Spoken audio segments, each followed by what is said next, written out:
Hola a todos, bienvenido a este grupo focal sobre el rol de la psicología en la construcción de una nueva realidad colombiana. Mi nombre es Vladimir y seré el moderador de esta sesión.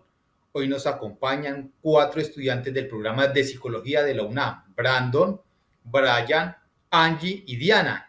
En este espacio dialogaremos sobre la contribución de la psicología a la construcción de una historia diferente de Colombia y analizaremos aspectos relevantes del enfoque psicosocial mencionados en la conferencia Reflexiones desde la psicología del informe de la Comisión de la Verdad. Nuestro diálogo se centrará en 2 preguntas fundamentales. La primera: ¿cómo considera que la psicología podría contribuir a la construcción de una historia diferente de la realidad colombiana? Y la segunda: ¿qué aspectos dichos en la conferencia considera importantes para que el psicólogo o la psicóloga aborde una realidad social? Para contextualizar, recordemos que trabajaremos desde los ejes de análisis de verdad, poder y resistencia mencionados en los trabajos de Valencia y Vanegas. Empecemos con nuestra primera pregunta. Brandon, ¿podrías compartir tu perspectiva? Vladimir, muchísimas gracias por ese gran inicio que realizas. Bueno, me presento, soy el estudiante Brandon Torres, dando respuesta a nuestra primera pregunta. Considero que la psicología puede contribuir a construir una historia diferente de realidad colombiana, principalmente desde el eje de la verdad, como lo menciona Valencia en su diálogo con Rosa Suárez. La psicología tiene un papel fundamental en dar protagonismo a aquellas voces que han sido silenciadas a través de los años. Los psicólogos podemos facilitar esos espacios de diálogo donde las víctimas del conflicto armado expresen sus experiencias, contribuyendo hacia una narrativa histórica más completa e inclusive que reconozcan sus múltiples verdades. Gracias, Brandon. Angie, ¿qué piensas sobre esta primera pregunta? Hola, mi nombre es Angie Caterina de Tabor de Herrera. Desde mi perspectiva, la psicología puede contribuir al trabajo con la memoria colectiva. Como se evidencia en los trabajos de Valencia, el poder históricamente ha influido en qué verdades son validadas y cuáles son silenciadas. Los psicólogos podemos implementar metodologías participativas que permitan recuperar memorias comunitarias y construir narrativas que desafíen la historia oficial. También estas narrativas alternativas son formas de resistencia que desafían las estructuras poder que han perpetuado la violencia en Colombia. Interesante aporte, Angie. Brian, ¿cuál es tu perspectiva? Gracias, compañero. Considero que la psicología puede influir a través de implementaciones de apoyos psicosociales que reconozcan los impactos colectivos del conflicto. Asimismo, de acuerdo con lo que menciona la compañera Valencia, necesitamos un cambio de paradigma para la apertura de la escucha. Asimismo, eso implicaría superar los enfoques individualistas del sufrimiento y reconocer las dimensiones tanto políticas y culturales del trauma de nuestra querida Colombia. Trabajando desde esta perspectiva podemos ayudar a construir una narrativa que no solo hable del sufrimiento, sino de la resistencia de las comunidades afectadas.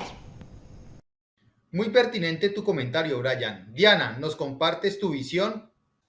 Desde mi punto de vista, la psicología puede contribuir a construir una historia diferente, facilitando los procesos de reconciliación basados en la verdad. Como podemos ver en los estudios sobre la Comisión de la Verdad, hay componentes fundamentales que es aceptar los hechos dolorosos de nuestra historia, pues en la cual los psicólogos podemos acompañar tanto a las víctimas como a los victimarios en los procesos de reconstrucción de la verdad, facilitando el reconocimiento del daño causado, elementos que son indispensables para transformar nuestra realidad histórica. Gracias a todos por sus aportes. Avancemos con la segunda pregunta. ¿Qué aspectos dichos en la conferencia considera importantes para que el psicólogo o la psicóloga aborde una realidad social? Brandon, adelante. Bueno, Vladimir, muchísimas gracias por esta gran intervención que realizas y obviamente a los demás compañeros frente a nuestra primera pregunta realizada. Bueno, continuando con nuestra segunda pregunta, en esta conferencia de la Comisión de la Verdad, en el Colegio Colombiano de los Psicólogos, me pareció algo fundamental el énfasis en la metodología de escucha activa y muy respetuosa. Como se mencionó, los psicólogos debemos desarrollar esa capacidad de escucha activa sin victimizar. La conferencia destacó que durante la Comisión de la Verdad se trabajó con más de 30.000 personas, lo que se requirió un abordaje que respetará las diferentes formas de expresar el sufrimiento de estas personas. Este es un aspecto crucial, el acompañar sin imponer categorías diagnósticas o realizar respuestas ante experiencias de violencia. Gracias, Brandon. Brian, ¿qué aspectos resaltarías tú? De acuerdo con la conferencia, resalto la importancia del análisis contextual.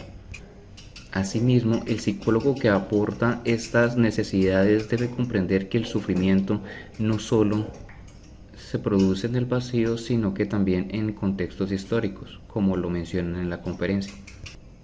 Como se señaló, no basta con escuchar dichos testimonios.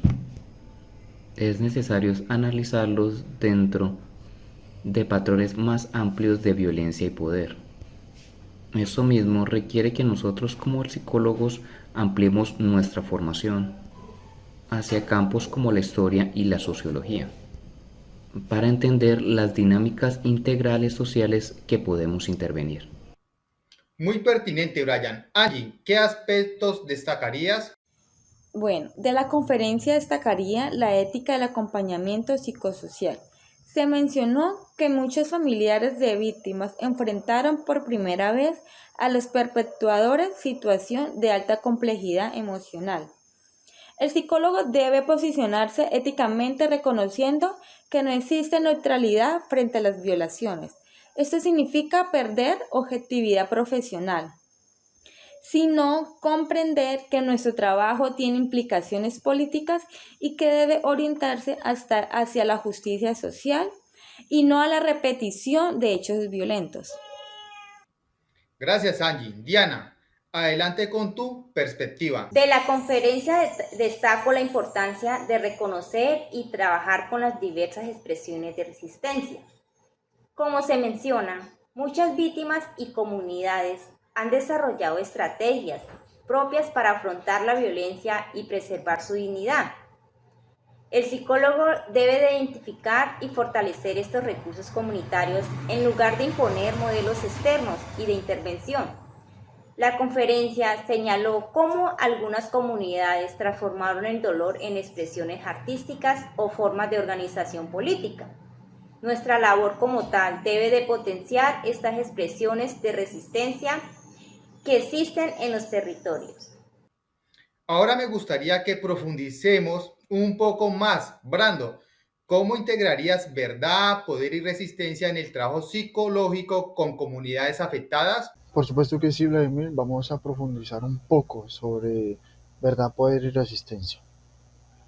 Bueno, la integración de estos ejes es algo fundamental, muy crucial. Cuando trabajamos con la verdad, debemos reconocer que existen relaciones de poder que determinan qué versiones son más legítimas, como señala Valencia en verdad, poder y resistencia. El poder puede influir en la construcción de una manipulación de verdad. En la práctica psicológica, esto implica crear condiciones para que emerjan verdades históricamente silenciadas, especialmente en grupos marginalizados. Debemos reconocer las formas de resistencia de las comunidades que ya han desarrollado frente a narrativas homogénicas, aplicando voces que han sido sistemáticamente ignoradas. Listo, Vladimir, continúa, porfa. Excelente reflexión, Diana. ¿Cómo crees que estos conceptos se relacionan con el enfoque psicosocial? El enfoque psicosocial representa una resistencia frente a los modelos tradicionales que individualizan el sufrimiento. Como se menciona en la conferencia, muchos de estos impactos del conflicto son colectivos y están vinculados a estructuras sociales. El enfoque psicosocial lo que hace es reconocer la verdad de las experiencias vividas en sus dimensiones personales y políticas, desafiando los discursos que descontextualizan el sufrimiento. En la práctica, esto significa que trabajar simultáneamente con individuos, familias y comunidades, entendiendo que la transformación Debe ocurrir en múltiples niveles. Gracias, Diana. Angie, ¿cómo podría la psicología contribuir a procesos de reconciliación que respeten estos principios? Bueno, la reconciliación debe fundamentarse en la verdad y la justicia. De acuerdo con lo que menciona Valencia, en Colombia tenemos desafíos de asumir verdades dolorosas como sociedad. Los psicólogos pueden facilitar espacios donde estas verdades sean reconocidas para no imponer perdones automáticos, sino para contribuir bases sólidas para la convivencia. Esto implica trabajar también con quienes han perpetuado la violencia, facilitando procesos de responsabilización que desafían las estructuras de poder que normalizaron la violencia. Esta resistencia puede manifestarse como la negatividad a aceptar soluciones simplistas que privilegien el olvido sobre la memoria. Perspectiva muy valiosa, Brian. ¿Cómo debería transformarse la formación de psicólogos en Colombia para abordar estos desafíos? Así es, compañero, muy buena pregunta. Asimismo, la formación como nosotros como psicólogos debe irse transformando y enfocándose para estudiar la misma historia de nuestra Colombia y asimismo entender las dinámicas que conlleva el conflicto armado. Y pues como evidenciamos en la conferencia, muchos de los psicólogos carecen de dichas herramientas para tratar dichas situaciones, como las dinámicas del conflicto. Valencia y Vanegas nos señalan que debemos estar susceptibles a la historia de nuestra Colombia, lo cual implica que incurran en currículos sobre la memoria histórica y enfoques comunitarios. Asimismo, también necesitamos metodologías que desarrollen ese enfoque comunitario que tanto pues, nos hace falta a nosotros con la formación como psicólogos para el acompañamiento psicosocial, sí señor, en contextos de alta complejidad de política y emocional. Agradezco a Brandon, Brian, Angie y Diana por sus valiosas reflexiones. A partir de nuestro diálogo comparto tres conclusiones fundamentales. Primera, la psicología colombiana enfrenta el desafío de transformar sus paradigmas tradicionales para contribuir a construir una historia diferente del país. Esto implica superar enfoques individualistas del sufrimiento y reconocer las dimensiones sociales, políticas y culturales de los impactos del conflicto armado. Segunda, el trabajo psicológico en contextos atravesados por la violencia requiere una postura ética clara que reconozca la importancia de la verdad, comprenda las dinámicas de poder y valore las formas de resistencia comunitarias como hemos discutido. No existe neutralidad posible frente a violaciones de derechos humanos. Tercero, la formación de psicólogos en Colombia debe integrar conocimientos sobre historia crítica del país, justicia transicional y enfoques psicosociales, desarrollando competencias específicas para el acompañamiento a víctimas y comunidades en proceso de reconstrucción del tejido social. Con estas reflexiones damos por finalizado nuestro grupo focal. Agradezco la participación de todos en este importante espacio de diálogo. Muchas gracias.